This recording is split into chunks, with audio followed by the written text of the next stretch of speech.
The story begins with a group of men blowing their way into a building, and they take out all the guards in their way. They steal everything in sight, but they're suddenly interrupted by a monster, who wonders why they're stealing such common items, when there's something that's priceless right in front of them.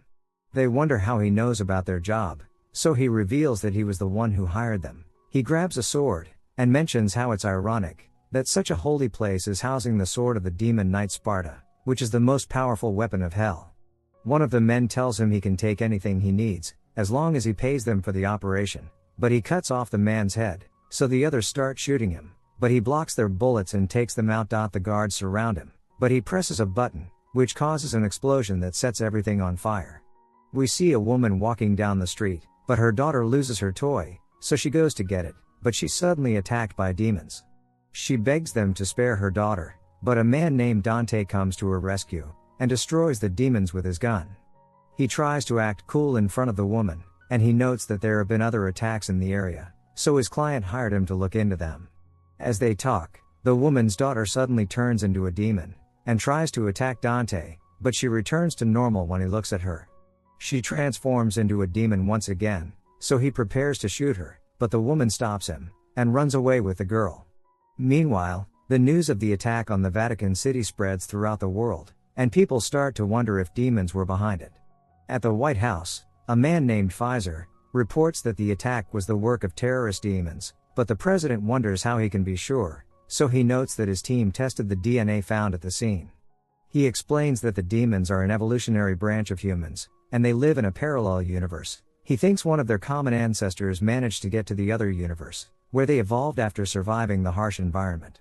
One of them asks him if the place he's talking about is hell, so he notes that there's a reason why every culture on Earth has stories about demons in the underworld.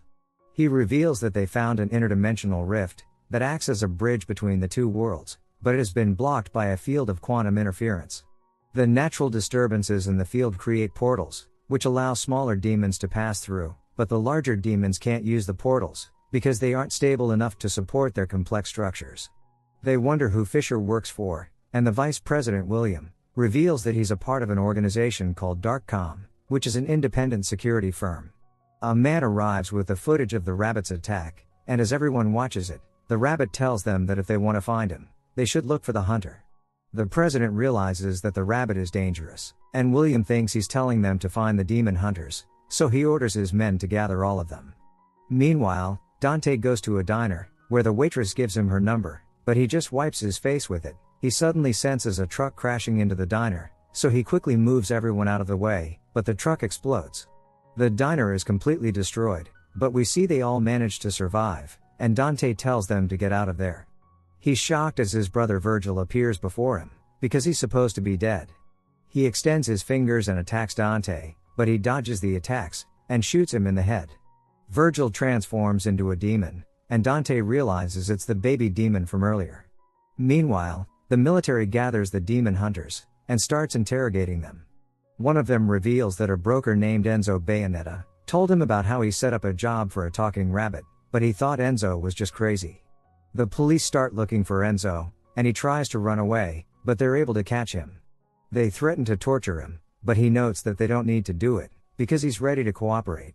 William asks him about the rabbit, and he reveals that the rabbit came to him with a job, but William wonders why he didn't think a talking rabbit was suspicious, so Enzo explains that it's common in his line of work.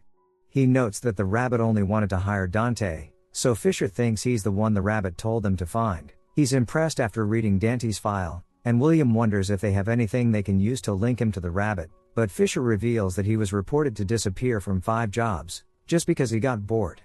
Dante dodges the demon's attacks, and he tries to shoot it, but his bullets go right through it. It distracts him by throwing a ladder, and it uses the opportunity to grab him. It tries to take his necklace, but he breaks free, and sends the demon flying. He wonders why it's after his necklace, but it turns into a bat and flies away. Meanwhile, Enzo mentions that he heard a rumor that strong demons who are too powerful to cross the portal learn to project their consciousness so they can possess things. He thinks it's what the rabbit is doing, and notes that he can't help them find him, but William reveals that they already know his location, and they even sent a team to fight him, but only one of them survived.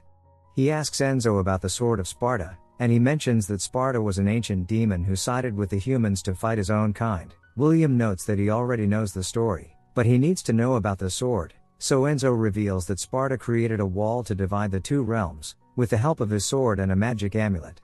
But he split the amulet in half, because he didn't want people to find it. Fisher points out a spot on the sword, which he thinks is meant to hold something. He had already theorized that the quantum interference blocking the rift between the realms was due to a transmitter, and he notes that the demons' technology looks old, but their understanding of quantum principles is far more advanced compared to humans. He explains that the amulet is the transmitter, and Sparta's sword is the decoder, so if someone puts the complete amulet in the sword, it will stop the transmission, and the two realms would become completely open to each other.